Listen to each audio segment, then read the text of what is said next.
Good evening, everyone. My name is Brian Nevin Napoleon, and today I'll be talking about the novel The Great Gatsby, written by Francis Scott Fitzgerald. Now, before we dive into the novel, we'll learn a little bit about the author. Francis Scott Fitzgerald was born on September 24th, 1896, in St. Paul, Minnesota. He was an intelligent child, however, he did poorly in his school and was sent to New Jersey at a boarding school. Later, he enrolled at Princeton in 1913. However, academic troubles and apathy plagued him throughout his time at college, so he had to drop out. He enlisted in the army in 1917. This was during the First World War. Now, when he was stationed at Camp Sheridan in Montgomery, Alabama, he met and fell in love with Zelda Sayer.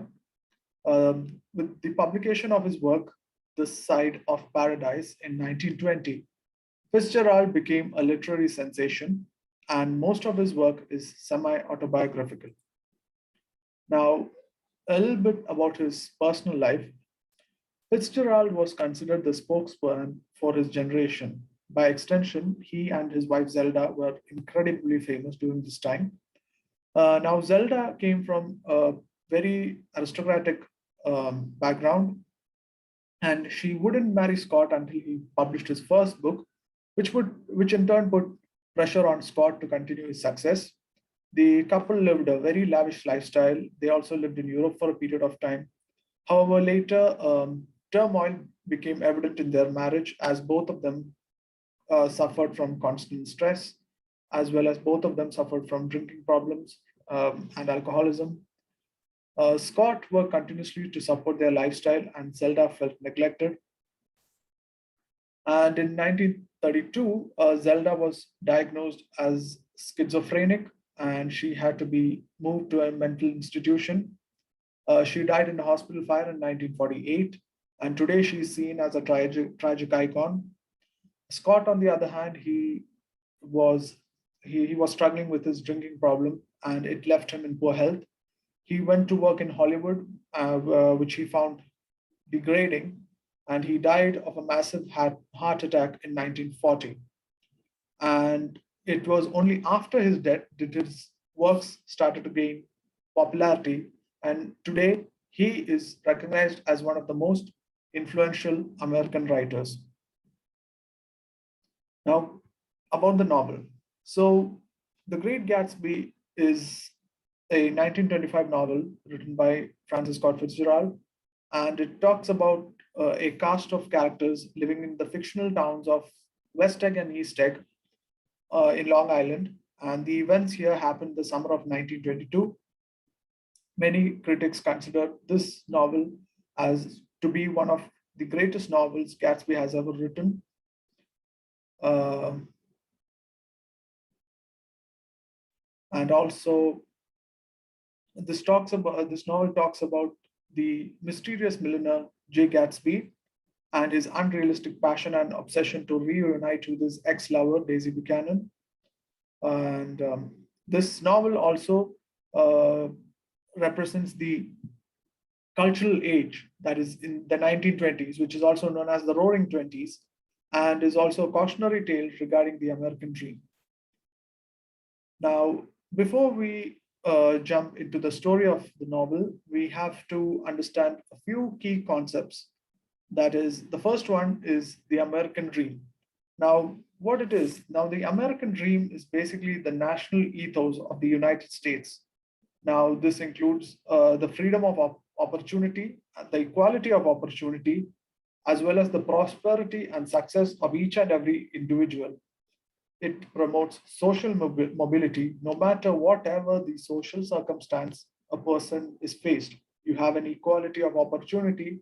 The rest depends on how you use it. That means if you are able to work hard, social mobility is possible.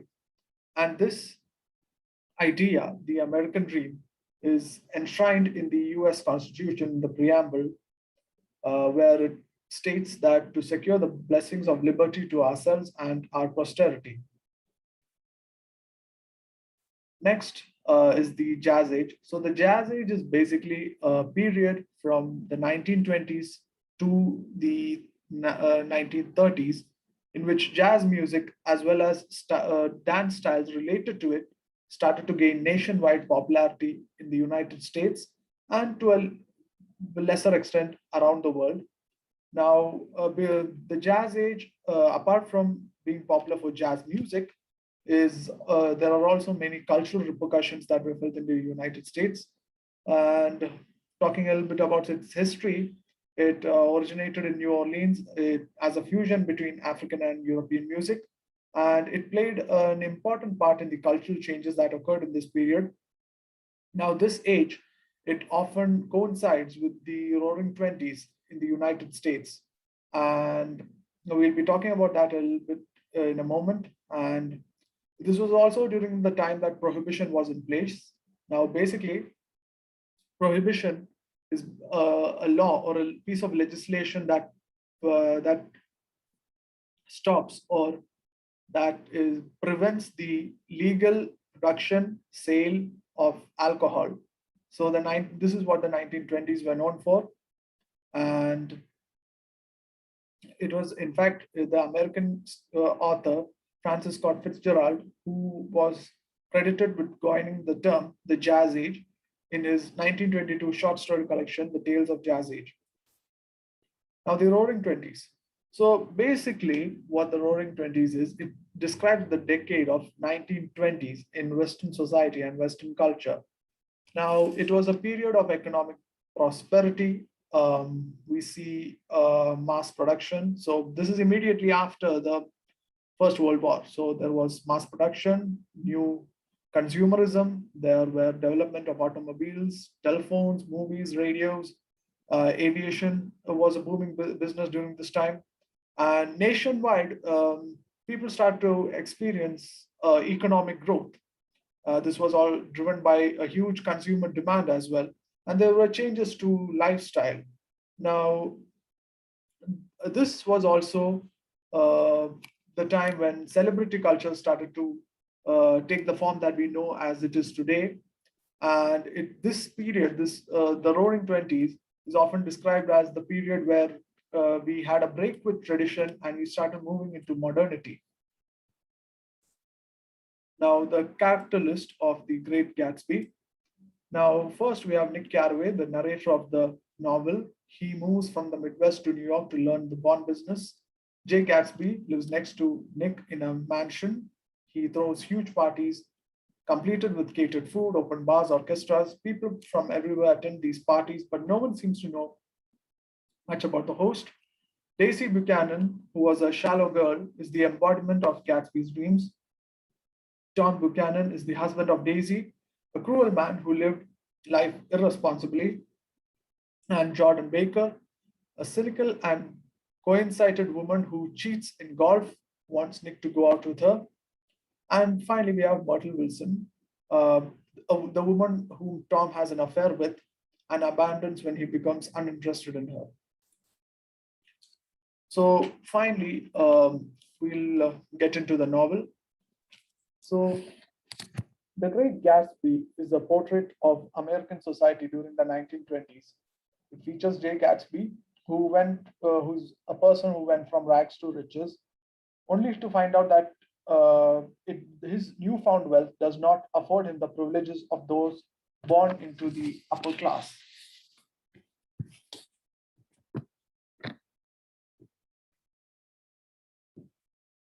So Gatsby hosts lavish parties at his beautiful Gothic mansion in the neighborhood of West Egg in New York. Now, this neighborhood, the neighborhood of West Egg, is the area of the nouveau riche, or people who have recently acquired wealth and become rich. This area is particularly known for people who lack social connections and vulgarly flaunt their wealth. Gatsby's neighbor, Nick Carraway, narrates the novel. Now, Nick comes from a prominent Midwestern family, but he was educated at Yale University and moved to New York to work as a bond salesman. Nick, like Gatsby, lives in West Egg, and upon arriving in New York, Nick visits his cousin Daisy Buchanan and her husband Tom. The Buchanans live in the posh neighborhood of East Egg, Long Island. Like Nick, Tom Buchanan graduated from Yale University and comes from a privileged Midwestern family. Tom is obsessed with the preservation of class boundaries.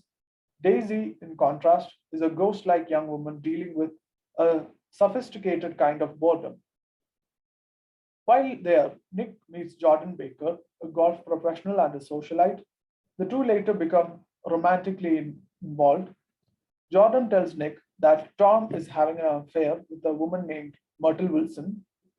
Uh, this woman called Myrtle Wilson lives in a place called the Valley of Ashes, which is an industrial wasteland outside New York City.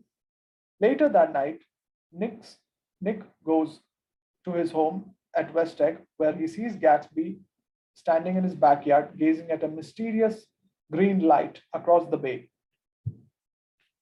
Soon after, Tom decides to take Nick to New York City. They stopped first at the garage owned by George Wilson, the husband of Myrtle Wilson. Tom and Myrtle have been having an affair, and he tells Myrtle to join them later in the city. While in the city, Tom asks Nick and Myrtle.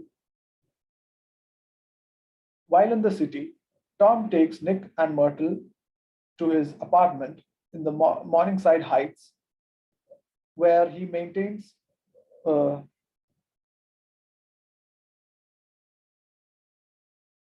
while they were in the city, Tom takes Nick and Myrtle to the apartment that is located in Morningside Heights.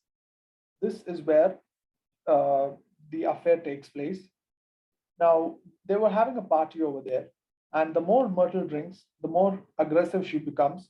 She starts to taunt Tom by talking about Daisy, and he reacts by slapping her and breaking her nose. The party comes to an abrupt end, and Nick attends a lavish party in Gatsby's mansion later that week, where he runs into Jordan. And at the party, few of the attendees know Gatsby, and Nick had never met Gatsby prior, but now sees that he's a handsome and slightly disillusioned young man. At this point in the novel, Gatsby's origins are unclear. He claims to have come from a wealthy San Francisco family and said that he was educated in Oxford and claims to be a decorated veteran of the Great War. Gatsby mysteriously avoids the Buchanans but asks Nick to arrange a meeting between him and Daisy upon meeting Gatsby.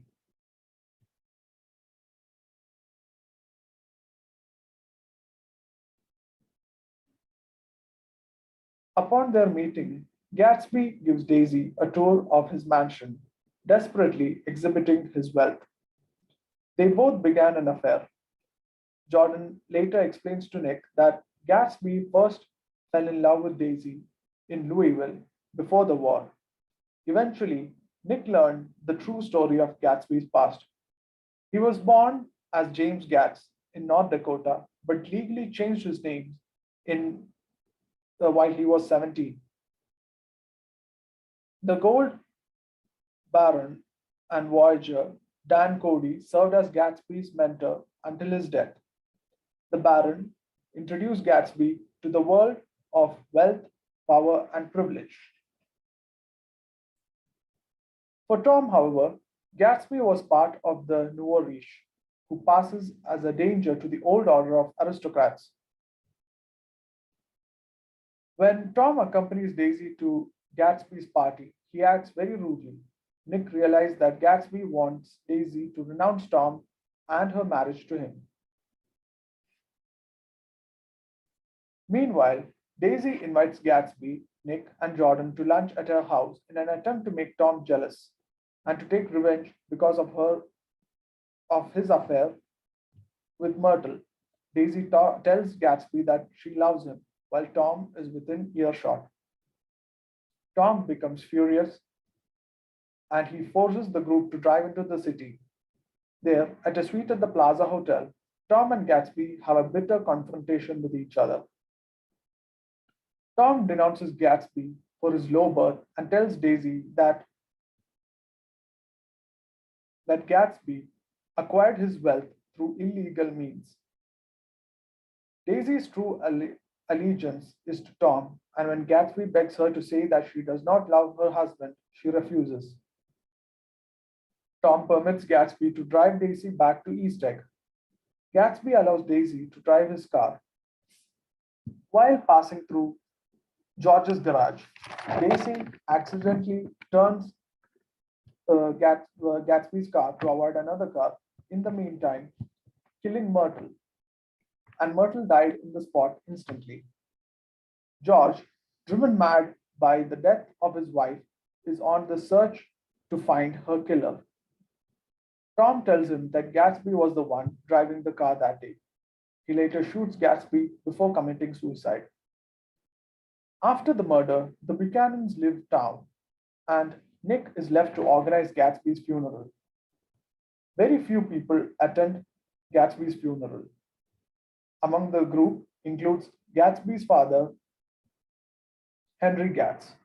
From Henry, Nick learns Gatsby's grandiose plan for his self improvement and rise to power. Disgusted with the life in New York, Nick returns to his home in the Midwest. Coming to the themes that are presented in this novel, the first one is hope. It is represented by the light across the bay that Jay Gatsby was fixated on. It was the embodiment of his sole goal in life, which was a reunification with Daisy. Success. Gatsby felt that the only way he would win Daisy was through his money. Ignorance. The characters have little self knowledge and even less knowledge of each other. Judgment.